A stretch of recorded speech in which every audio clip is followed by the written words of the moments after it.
What's up guys, Moby here, and you've just seen my 3.20 League starter in action, the Glacial Cascade Elementalist at level 75. I've cleared a T12 map comfortably and also on a 4 link, as you can see here, and with gear that is easily able to be improved.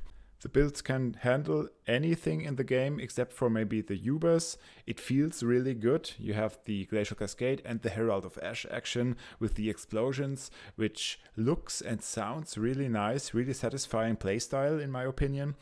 Then it's also off meta, therefore the items are kind of cheap, and the Glacial Cascade has some built-in defenses. We freeze enemies a lot, and also it has a built-in knockback. This is also why I believe it to be very good for the upcoming League mechanic in the Forbidden Sanctum, where it's supposedly good not to get hit a lot, and due to the freezing and the knocking back, we shouldn't get hit a lot, so that looks very promising. Glacial Cascade is a pretty complicated spell. Apart from the built-in knockback and the 100% of physical damage converted to cold damage, it consists of 4 different bursts. And what you have to know is that increased area of effect makes it so that the 4 bursts can overlap even more. So you can hit one target with multiple bursts if you have enough increased area of effect and if you position correctly. If you need more information about the Glacial Cascade skill and how it works and how you have to position yourself in order to do the most damage, then I recommend you watching my video of the 3.19 Inquisitor that I've done for Glacial Cascade with the Heat Shiver, which is still viable. I'll link it in the description. This is also one of the reasons why I chose Elementalist over Inquisitor this time, because it has Heart of Destruction, which gives us 60% increased area of effect while you don't have convergence. And also against bosses where you have convergence up half of the time, the other half of the time you will have 60% increased area of effect, which also increases the damage due to the overlap of the different bursts.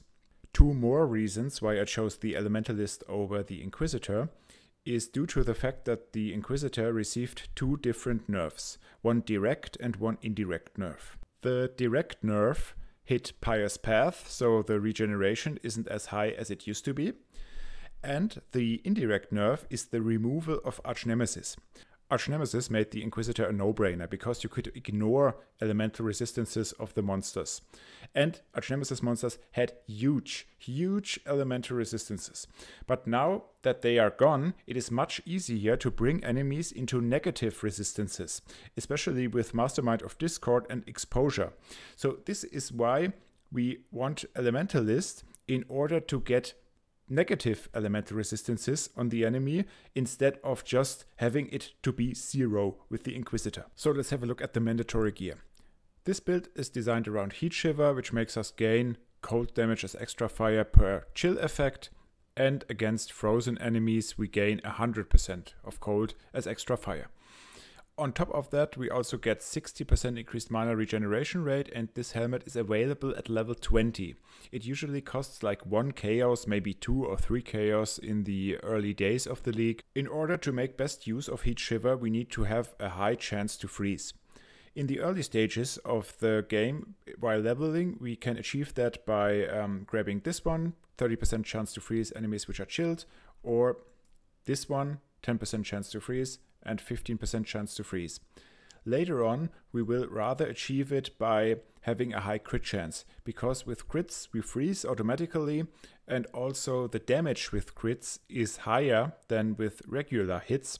This is why freezes from crits usually are better, or it's more easy to freeze enemies with crits than with non-crits. As a weapon, we have many different options. We can go with the Bitter Dream, which works very well, but you can run into mana issues because the mana costs are pretty high with that one. Then Tarian's Shiver is probably 1 chaos on day 1 already, so that one is a very good option.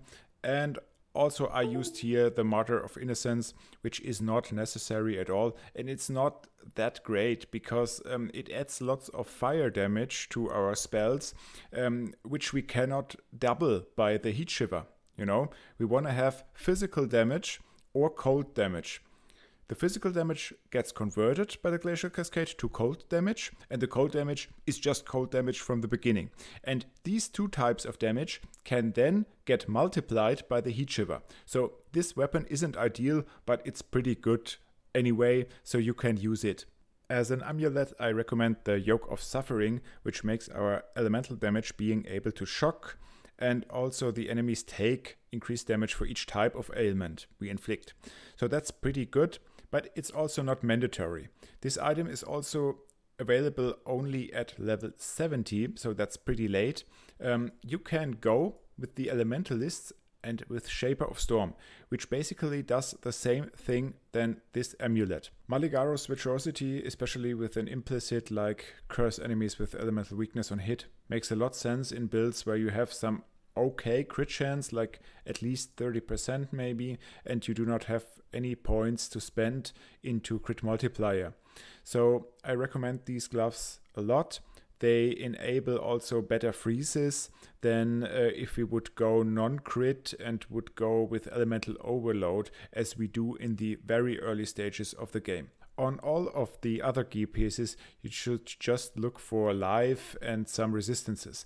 I haven't done it here, so these pieces are pretty crappy for this build, honestly, but I just chose them in order to show you that it's not that necessary to have very good gear, okay?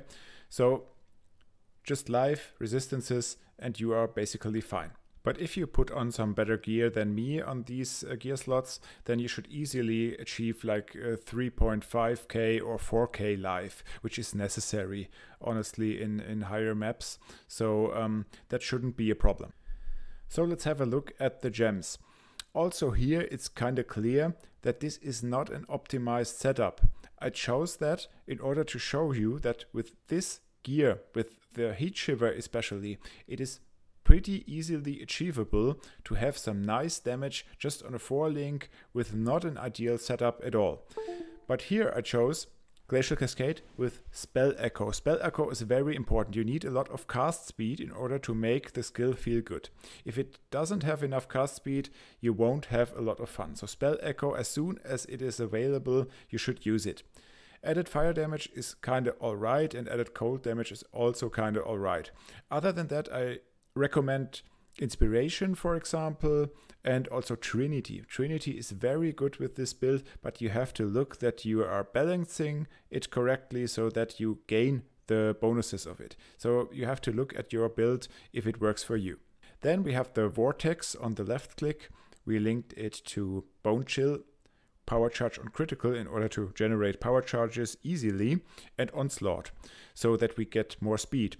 And because the area of effect of the Vortex is very high due to the Heart of Destruction, we hit lots of monsters, we generate lots of power charges and gain Onslaught most of the time.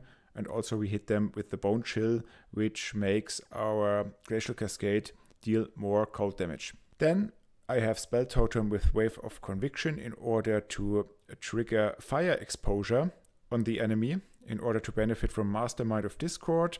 Then we have the Frost Bomb, which we drop at the boss as well, in order to gain cold exposure and also benefit from Mastermind of Discord. And since we are only dealing fire and cold damage, we do not need lightning exposure, of course. As auras, we just run Herald of Purity, Herald of Ash here for the explosions and the clear. And in this case, I ran Arctic Armor, but later on I recommend you to switch to Hatred. And I will show you how the Endgame Gear looks like in the POE later. Then I also have Flame Dash for moving and cast when damage taken with a Steel Skin setup. You can also go with cast when damage taken with Immortal Call, which is even better if you have a way to generate endurance charges. And I have found such a way. It is the Anointment of Goliath. With Goliath, you gain an endurance charge when you stun an enemy with a melee hit. And surprisingly, the Glacial Cascade counts as a stun by a melee hit. I don't know why. Maybe it's because the knockback of the Glacial Cascade somehow overrides the melee attack, and so it makes us gain endurance charges this way. But maybe it could also be a bug. Nobody was able to help me out on that yet. And that's basically it.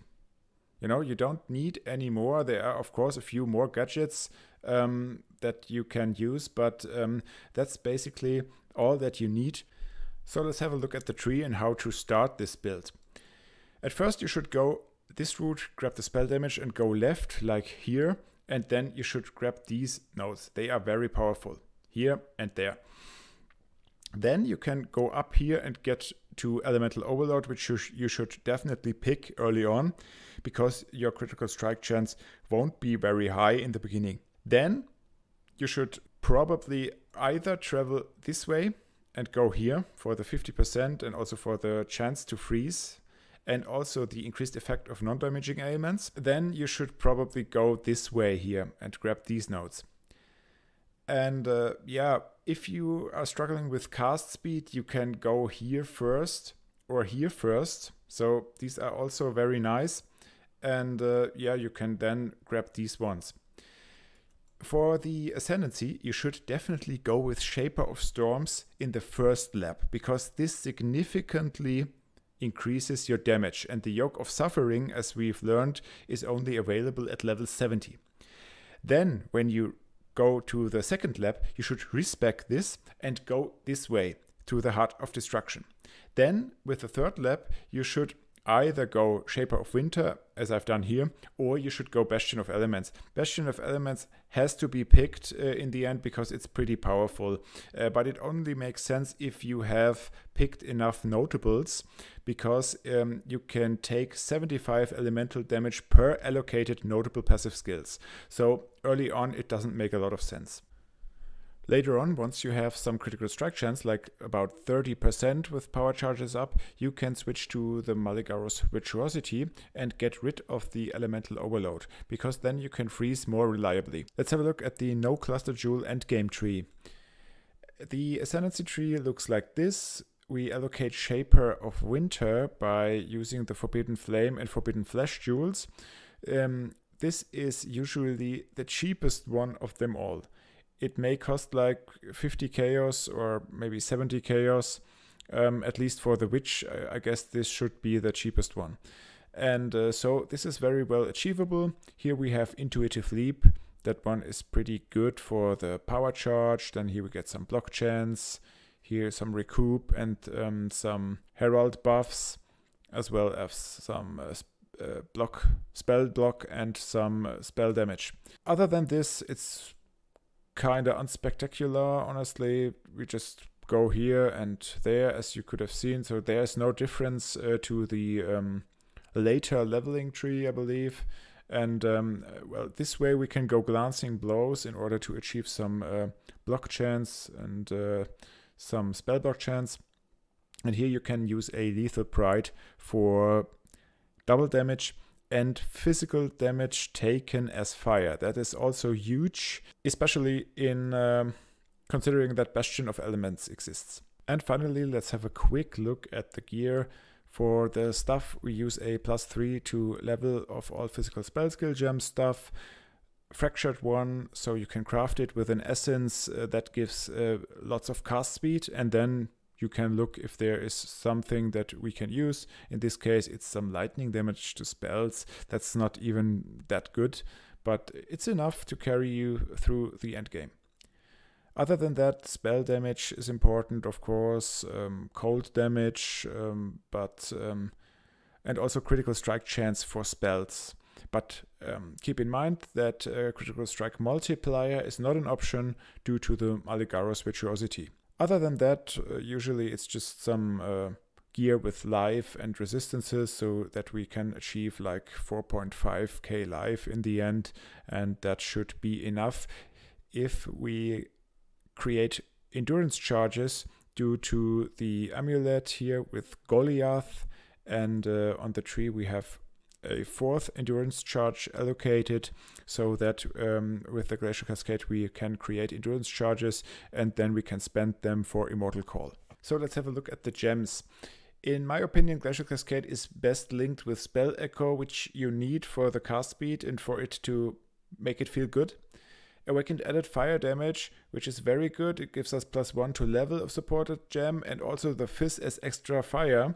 And Awakened added cold, which gives us base cold damage and +1 to level as well, along with Trinity, which is very powerful if we can make it so that the cold and the fire damage are balancing each other. And increased critical strikes is also very nice and kind of important, and so we can reach over 50% critical strike chance, which is kind of alright. The Vortex is linked to Onslaught, Bone Chill, I Can Search, Life Leech, and should also be linked with Power Charge on critical. So this is basically the whole build. I will leave you the path of building in the description below. If you like this video and like watching me playing some off-meta builds and presenting them, then please consider liking or even subscribing to the channel. Thank you very much, have a great league start, have a good time, and see you in the next video. Bye bye!